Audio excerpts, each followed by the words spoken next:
Clint Eastwood is 96 years old, and he has outlived nearly every man on the list he's about to give you. 5 names, the best actors he ever shared a set with, drawn from a career stretching more than 7 decades and touching dozens of collaborators along the way. But here's what gives this list a weight that a simple ranking shouldn't carry. Every single one of them is dead. This isn't Eastwood tossing out compliments at an awards dinner. This is a 96-year-old man quietly taking stock of the ghosts his career left behind, the men he worked alongside who are no longer here to hear what he thinks of them. Let's go through them exactly as he named them, one by one. Number 5 on Eastwood's list is Gene Hackman, specifically for what he brought to the role of Little Bill Daggett in the 1992 film Unforgiven. It's a fitting place to start, because the path Hackman took just to get to that role is almost as compelling as the performance itself. He was born in San Bernardino, California in 1930 and grew up mostly in Danville, Illinois, in a household his father eventually walked out on. Hackman has spoken openly about how that abandonment followed him, how it carved something restless and hard and unresolved into the way he carried himself on screen. That wound never really closed, and in some ways, it never left the frame either. At 16, he lied about his age to enlist in the Marines. After his service, he bounced between odd jobs, including stints as a warehouse worker and a diesel mechanic, with no clear direction and no obvious path toward anything. Acting didn't become a serious pursuit until he was well into his 30s, and when he finally committed to it and enrolled at the Pasadena Playhouse, his own classmates, a group that happened to include a young Dustin Hoffman, voted him least likely to succeed. It's one of those facts that sounds too ironic to be true, but it is. He made those classmates look foolish in spectacular fashion. His breakout arrived in 1967 with Bonnie and Clyde, a film that cracked Hollywood open and earned him his first Academy Award nomination in the process. 4 years later, he won his first Oscar outright, playing the relentless narcotics detective Jimmy Popeye Doyle in The French Connection. That performance cemented him as one of the defining actors of his generation, a man equally at home playing a hero, a villain, or something in the uncomfortable gray territory between the two. By the time Eastwood came calling for Unforgiven 2 decades later, Hackman was one of the most respected and in-demand actors alive. But getting him to say yes wasn't easy. In an American Film Institute interview, Eastwood recalled that he and Hackman had known each other for years without ever actually working together. When the script first landed with Hackman, he turned it down without much hesitation, telling Eastwood plainly that he was tired of violent pictures. After a career built on tough, hard-edged material, he'd simply had enough of it. Eastwood didn't take no for an answer. He went back to Hackman with a different argument, reframing Unforgiven not as another shoot-'em-up, but as a film built to actively tear apart the mythology of the Old West gunslinger. The whole point, Eastwood argued, was to examine the cost of violence rather than celebrate it, to dismantle the very thing Hackman said he was weary of glorifying. That framing changed everything. Hackman signed on. What followed was one of the most layered performances of his entire career. Little Bill Daggett is charming in one breath and casually, almost cheerfully brutal in the next, a man who believes genuinely in his own righteousness even as he does monstrous things. The performance earned Hackman his second Academy Award, this time for Best Supporting Actor, and it stands today as a reminder of just how rare it is to find an actor who can make a villain feel that disturbingly human. Eastwood has come back to that performance again and again over the years, holding it up as evidence that Hackman could accomplish more with a quiet smile and a well-timed pause than most actors could pull off with 3 pages of dialogue. It wasn't a showy argument. It didn't need to be. The performance spoke for itself, and Eastwood knew it the moment he saw it cut together. Hackman went on to do something remarkably few Hollywood legends have ever managed cleanly. He simply walked away. In the early 2000s, he stepped back from acting entirely, trading scripts and set calls for novels and painting. He spent the last 2 decades of his life largely out of the public eye, and he did it without a farewell tour, without a press release, without any of the usual drama. It was the kind of exit that most stars talk about, but almost none actually pull off. In February of 2025, Hackman was found dead at his home in Santa Fe, New Mexico, alongside his wife, Betsy Arakawa. The news shook the entire industry, and for those who'd already seen Eastwood's list, it gave the whole thing a different weight almost instantly. turning what had been a ranking into something that felt far closer to a tribute. Coming in at number 4 is Richard Harris, recognized by Eastwood for his role as English Bob, also in Unforgiven. Harris didn't arrive on that set as a blank slate. He came in carrying the full weight of one of the most turbulent, outsized careers in international cinema. He was born in Limerick, Ireland in 1930, the child of a family that ran a flour milling business and one of 8 children growing up in that household. His original ambition had nothing to do with acting. He wanted to play rugby professionally, and by most accounts, he had the drive and the physicality to make a serious run at it. Then a bout of tuberculosis in his 20s shut that door completely, and he was forced to find a different direction. That direction turned out to be the stage. Harris trained at the London Academy of Music and Dramatic Art, and by the early 1960s he'd built a reputation as a genuine dramatic force. He earned an Academy Award nomination for This Sporting Life in 1963, a raw and punishing performance that announced him as something more than a supporting presence. Later came international fame on an entirely different scale when he played King Arthur in Camelot, both on stage and on screen, reaching audiences who might never have sought out his grittier work. But Harris lived hard.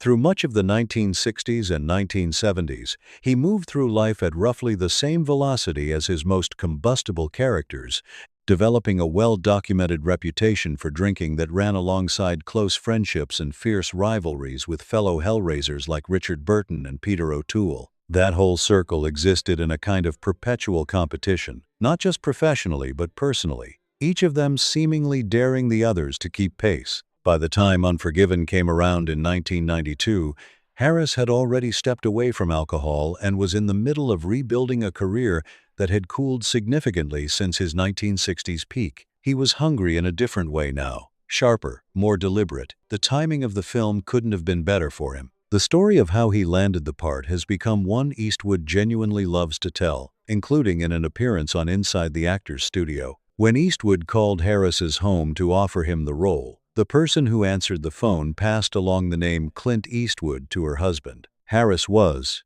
at that precise moment, sitting in front of the television watching one of Eastwood's own westerns. He was so convinced the whole thing had to be a prank that he made his wife confirm the caller's identity twice before he'd agree to even pick up the phone. Eastwood found that story endlessly entertaining and kept retelling it for decades, partly because it captured something true about how improbable their collaboration must have seemed from the outside. Once Harris committed to the role, he didn't simply play what was on the page. He pushed the character outward, bringing a specific idea to Eastwood about how English Bob should be read. His suggestion was that Bob wasn't really a dangerous man at all, not anymore. He was a performer, an exaggerated construction of upper-class dignity and frontier legend, someone who'd been trading on a carefully maintained reputation for so long that the myth had started to replace the man underneath. What makes the role so effective is the moment that performance collapses, when Hackman's Little Bill gets hold of him in a jail cell and methodically beats the fiction out of him, stripping the myth away in front of the entire town. Harris understood that the humiliation only lands if you've sold the swagger first, and he sold it completely.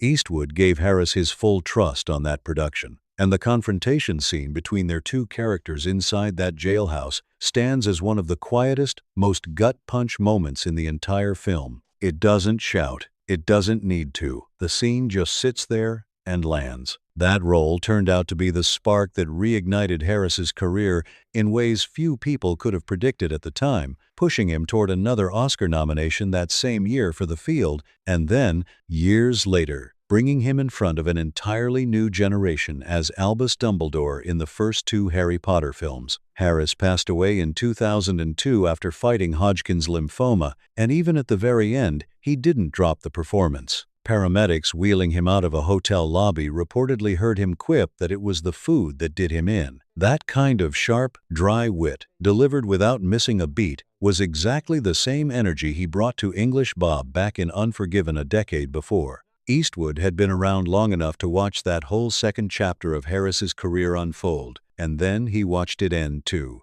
Coming in at number 3 is Eli Wallach, who brought Tuco to life in Sergio Leone's 1966 masterpiece, The Good, the Bad, and the Ugly. In terms of background, Wallach couldn't have been further from the world he was about to inhabit on screen. He was born in Brooklyn in 1915, the son of Jewish immigrant parents who kept a small candy store in a neighborhood that was otherwise mostly Italian. His path to acting wasn't a straight line either. He took a degree from the University of Texas at Austin, then headed to the Actors Studio and the neighborhood playhouse, where he trained under the method acting approach that was just beginning to take serious root in American theater. He wasn't just dabbling in the craft. He was becoming one of its earliest and most serious practitioners. The stage recognized him fast. He took home a Tony Award in 1951 for The Rose Tattoo, and by the time Leone came looking for someone to fill out the third corner of his Dollars trilogy, Wallach had already built a film career worth respecting. He'd played bandits and outlaws before, most memorably as the cold, calculating Calvera in 1960's The Magnificent Seven. He knew how to inhabit that kind of danger without winking at the audience, and Leone knew exactly what he was getting. What Wallach did with Tuco, though, went beyond anything in that prior work. His performance was so alive, so unpredictable and funny and frightening all at once, that he very nearly walked off with the whole film. Eastwood's Man with No Name is the iconic figure, the cool center the movie orbits around, but Wallach's Tuco is the one who crackles and burns. And here's the thing, Eastwood has never seemed to mind that in the slightest. He's spoken about Wallach with genuine warmth and respect, not a trace of competitive bitterness. Getting that performance on film wasn't easy, and there were moments where it nearly cost Wallach far more than any role should. Filming took place in Spain, and the conditions were rough throughout. In one sequence, Wallach was dragged across the ground by a galloping horse with his hands tied behind his back, no stunt double, no shortcut. In another, Leone placed him so close to a moving train that one of the iron footboards attached to the side of the car missed him by just inches, a fraction more, and the story ends very differently. Wallach talked about those moments later in life with the calm matter-of-factness of someone who had simply decided the work was worth the risk. He absorbed every bit of it and gave back a performance so etched into the memory of cinema that people were still stopping him on the street decades later to whistle Ennio Morricone's theme at him. He said he could sense it coming before anyone even started whistling, something in the way they were looking at him. It became one of the gentler pleasures of his later years, being recognized for something that had happened half a century earlier and still meant something to people. Wallach never stopped working, and that commitment to the craft lasted well into an age when most actors had long since stepped back. He turned up in The Godfather Part 3 as a weathered crime boss who meets his end through a particularly ironic serving of poisoned cannoli, and he kept taking roles well into his 90s, appearing in Wall Street, Money Never Sleeps, and The Ghostwriter, without any sign of slowing down. By the time he died, he had outlasted nearly everyone from his generation and stood as one of the last living links to the golden studio era of Hollywood, a man who had started on the New York stage in the late 1940s and was still showing up on screen more than 60 years later. The 2010 Governor's Awards produced one of classic Hollywood's quieter, more genuinely moving reunions. Clint Eastwood stepped to the podium that night to present Eli Wallach with an honorary Academy Award, the two men sharing a stage 44 years after they'd first faced each other in a sun-scorched Spanish graveyard. The room knew the history. The applause said everything. Wallach, ever the showman, used his acceptance speech to get a laugh out of the crowd. He noted that he'd spent 6 decades playing bandits, thieves, killers, warlords, and mafiosi, a roster of villains and scoundrels so long that nobody could possibly count them all. It was a perfect summary of a career built almost entirely on morally compromised characters, and what made each one memorable wasn't menace alone. It was the quiet warmth he brought underneath, the sense that even the worst of his characters had some human logic driving them forward. When Wallach passed away in June of 2014, at the age of 98, Eastwood released a statement describing him as a wonderful guy and a wonderful actor. He mentioned the fond memories they'd carried from the good, the bad, and the ugly, and noted that their professional relationship hadn't stopped there. Years later, Wallach took a small supporting role in Mystic River, a film Eastwood directed. And by Eastwood's account, working together again after all that time had been genuinely great. It was a friendship that outlasted the Western era by several decades. Two men who started in a graveyard and never really lost the connection. Number 2 on this list is Robert Duvall. For his performance as Frank Harlan, the ruthless land baron at the center of 1972's Joe Kidd. To understand what Duvall brought to that role, it helps to know where he started. He was born in San Diego in 1931, the son of a Navy rear admiral, and grew up in a household shaped by military discipline and chain-of-command logic. That upbringing left a permanent mark on how he carried himself on screen. Whenever Duvall played officers, judges, or men accustomed to giving orders and having them followed, there was nothing performed about it. It came from somewhere real. He sharpened that instinct at New York's neighborhood playhouse, where he trained alongside a young Dustin Hoffman. The two of them shared a cramped apartment early in their careers, neither able to afford much of anything, both hungry for a foothold in the industry. Duvall got his screen debut in 1962, cast as Boo Radley in To Kill a Mockingbird. It was a nearly wordless performance, built almost entirely on physical presence and careful silence, and it left audiences unsettled in ways that lingered long after the credits rolled. By the time he crossed paths with Eastwood a decade later on the Joe Kidd set, Duvall had already established himself as one of the most dependable character actors working in American film.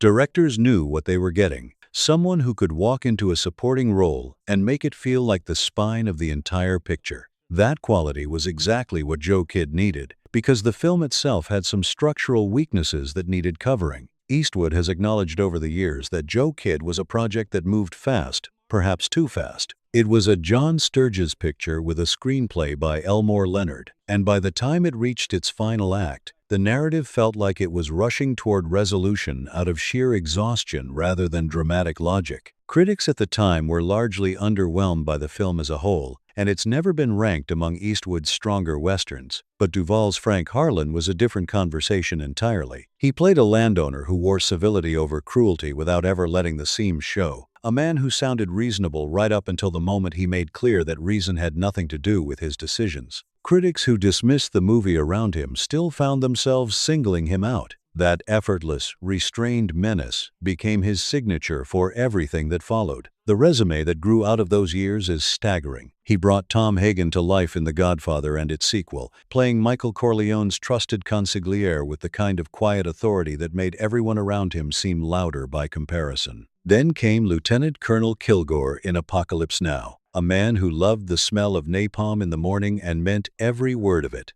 One of the most memorable entrances in the history of American war films. Then, roughly a decade after Joe Kidd, Duvall won the Academy Award for Best Actor for Tender Mercies, playing a broken-down country singer rebuilding his life from nothing. It was as different from Frank Harlan as a performance could get, and it proved he had more range than any single genre could contain. He never stopped working. 7 Academy Award nominations accumulated across a filmography that touched nearly every corner of American storytelling. From Network to The Natural to the celebrated miniseries Lonesome Dove, that last one deserves particular attention. His portrayal of Augustus McCrae in Lonesome Dove drew widespread praise from critics who considered it not just his finest work, but one of the finest performances in the history of American television. Duvall himself reportedly felt the same way, and by several accounts, that role meant more to him personally than any Oscar nomination he ever received. Robert Duvall passed away in February of 2026, 95 years old, and still widely regarded as one of the finest actors the American screen had ever produced.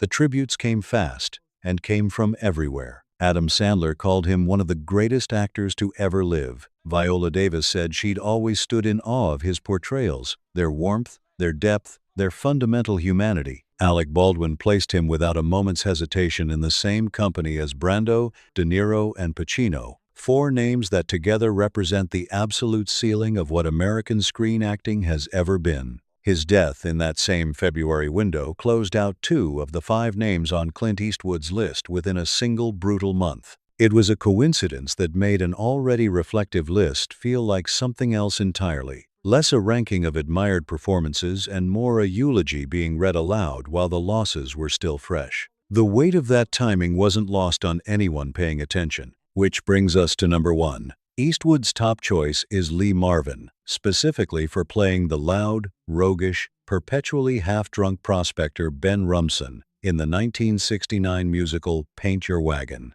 It's the only musical Eastwood ever agreed to appear in, and it remains one of the stranger entries in his filmography, not because it failed, but because it succeeded in ways nobody quite expected. Marvin's life before acting read like the backstory of every hard-edged character he'd ever play on screen. He was born in New York City in 1924, raised in a family with roots stretching back deep into colonial American history. As a teenager, he was expelled from multiple schools, restless and difficult and not particularly interested in being managed. When World War II arrived, he enlisted in the Marine Corps, and he was wounded during the invasion of Saipan in 1944. It was an injury, and a war he spoke about rarely, but people who knew him well said the experience never fully left him, that it lived somewhere behind his eyes in every role he took afterward. He found his way into acting almost by accident. After the war, he was working as a plumber's assistant when someone asked him to fill in for a sick actor at a local theater production. He said yes, mostly out of curiosity, and something clicked. Through the 1950s, he built a steady career playing menacing, dangerous men, the kind of characters who didn't need to say much to make a room uncomfortable. Films like The Big Heat and The Wild One put him on the map as a reliable, intimidating screen presence. Then, in 1965, everything shifted. His performance in Cat Ballou, playing a comedic, scene-stealing, spectacularly drunken gunslinger named Kid Shelleen, earned him the Academy Award for Best Actor. He beat out Richard Burton and Laurence Olivier to win it, which by any measure is a remarkable thing to have on your record. The role proved he could do something most people hadn't seen from him before, that the danger and the darkness he carried could be turned sideways into something genuinely funny without losing any of its edge. Paint Your Wagon arrived 4 years later, and Eastwood has always treated it with a kind of affectionate, self-aware distance. He knows full well that neither he nor Marvin had any real business singing on a movie screen, and he's never pretended otherwise. But Marvin's performance as Ben Rumson is the reason that film still finds audiences decades after its release. There's a roughness to it, a lopsided, melancholy warmth that no amount of polish could have manufactured. Rumson is a man who drinks too much and knows it, who gets low without warning and admits it openly, but who tells his younger partner that he figures he'll be all right as long as his friend stays close. It's a surprisingly vulnerable thing to find inside a big, loud, rowdy musical, and Marvin sells every word of it. He was reportedly drunk through much of the actual production, and somehow that didn't hurt the performance. If anything, it gave Rumson a loose, genuine quality that a sober actor carefully constructing the role might never have found. The character feels real because the blur between the man and the part was never entirely clear. Marvin's recording of the film's central ballad, Wanderin' Star, climbed all the way to #1 on the UK charts. That's a hit record for a Hollywood character actor who'd already won an Oscar a few years earlier for playing a completely different kind of drunk. The range there is genuinely something. Eastwood has also credited the casting conversations that surrounded that era, shaped in part by Marvin's own recommendations, with pointing him toward director Don Siegel. That introduction would quietly become one of the most consequential connections of Eastwood's entire career. The partnership with Siegel produced Dirty Harry, Escape from Alcatraz, and a string of other films that defined the next major stretch of what Eastwood was capable of on screen. A lot of roads in his career, it turns out, lead back to Lee Marvin. Marvin spent his final years largely away from the public eye, taking smaller parts here and there, but never scrambling after the kind of stardom he'd already earned and, by all accounts, never particularly needed. In 1987, he died of a heart attack in Tucson, Arizona, at 63 years old. It was the kind of loss that didn't come with a lot of ceremony, but the industry felt it quietly, because the people who'd worked alongside him always knew he was a far more serious craftsman than any tough guy role had ever allowed him to fully show. The film itself, that gold rush love triangle wrapped in dusty Western clothes and an unlikely musical score, got a mixed reception when it first arrived. But time has done something interesting to it. In Eastwood's own telling, it's grown into something stranger and more genuinely affecting than anyone could have predicted when a Western decided to break into song. That it holds a place in this conversation at all says something worth noticing. Put these 5 names side by side, and they reveal something no award speech and no career retrospective ever quite manages to capture: what Clint Eastwood actually looks for when he watches another actor work. It was never about who could draw fastest or who could plant their boots widest and scowl the deepest under a 10-gallon hat. It was about something more specific than that, and more demanding. It was about Hackman's ability to make menace feel almost rational, almost neighborly, the kind of dangerous that doesn't announce itself until it's too late. It was about Harris's willingness to stand inside a false legend and let it fall apart in front of you, in real time, without flinching. It was about Wallach's gift for locating something genuinely human at the center of a man who had no business being sympathetic. It was about Duvall's rare talent for making quiet cruelty look like courtesy, like he was doing you a favor while he ruined you. And it was about Marvin's particular genius for taking a man who was half drunk, half broken, and half sunk into the ground, and somehow turning him into exactly the person you'd want at your side when everything else had gone wrong. Every one of them is gone now. 3 of the 5 passed within just the last few years. Eastwood, at 96, stands as one of the last people alive who watched all of it happen firsthand, camera rolling, dust drifting through the air, the whole sprawling thing unfolding around him across 7 decades. A genre he helped build and then rebuild is slowly emptying out, one familiar face at a time, one less person who remembers what it actually felt like to be on those sets. That weight is part of why this list carries more than the usual significance. Eastwood has given plenty of interviews across his long career, ranked and reflected and looked back more times than most directors ever get asked to, but this one reads differently. It isn't really a countdown in any conventional sense. It's closer to a roll call, the kind an old soldier makes at a reunion when the crowd has thinned, and he finds himself the last one standing who still knows everyone's real name, not just the character they wore on screen. There's no flash in the way he made this list. No controversy, no score settling, no carefully managed legacy building. He simply named the people who impressed him most, named them honestly, named them in the order they came to mind, and let the full weight of having outlived every single one of them do the rest of the talking. There's something almost painfully moving about that, when you sit with it long enough. Here is a man who spent 60 years playing gunfighters, men who walked into the worst situations imaginable and came out the other side without so much as a tremor. And yet, in his own quiet way, he's doing something those characters never had to do. He's bearing witness. He's keeping the record. He's naming the 5 performances that moved him most in a craft he gave his entire life to, only to arrive at the end of that list and find himself the sole remaining person who can still tell the full story from the inside. That's not a countdown. That's a man accounting for what mattered, and who, while he still has the chance to say it out loud, there's a quiet truth sitting at the heart of a list like this one. Westerns were never really about glory. They were about endurance, about who was still standing when the dust settled and the last echo of a gunshot finally faded into the hills. Clint Eastwood has become that figure in the real world now, not through any single dramatic act, but simply because time kept moving the way it always does.